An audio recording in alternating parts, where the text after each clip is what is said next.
2022 বিশ্বকাপ আমি আপনাদের নিশ্চিত করছি এটাই আমার ক্যারিয়ারের শেষ বিশ্বকাপ। আমি বিশ্বকাপ জিততে পারি কিংবা না পারি, আমি আর কখনো বিশ্বকাপ খেলবো না।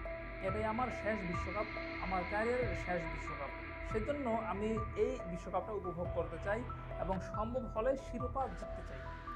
2022 বিশ্বকাপে এভাবেই কথা বলেছিলেন লিওনেল মেসি। তবে বিশ্বকাপের পরপরই তিনি সুর পাল্টেছিলেন, বলেছিলেন বিশ্ব চ্যাম্পিয়ন হিসেবে আরও কিছু ম্যাচ তিনি খেলতে চান।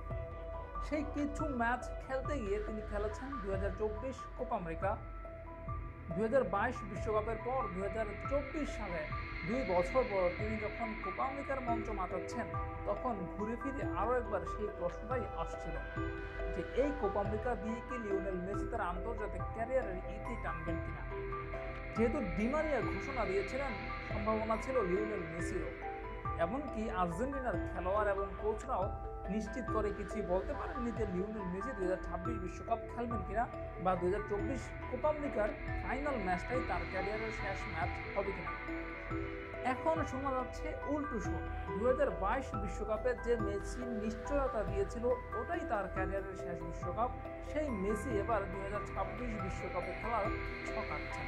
এমনটাই শোনা যাচ্ছে আর্জেন্টিনার গণমাধ্যমগুলোর কল্যাণে। আর্জেন্টিনার বিখ্যাত গণমাধ্যম টিওয়াইসি স্পোর্টসে জানানো হয়েছে লিওনেল মেসি 2026 বিশ্বকাপে খেলার কথা ভাবছেন। তিনি 2026 বিশ্বকাপ খেলতে পছন্দ করবেন এবং তিনি সেই মতোই নাকি এখন নিজেকে প্রস্তুত করছেন। যদি সেটা হয় তাহলে লিওনেল মেসিকে আবারও বিশ্বকাপের মঞ্চ মাতাতে দেখা যাবে।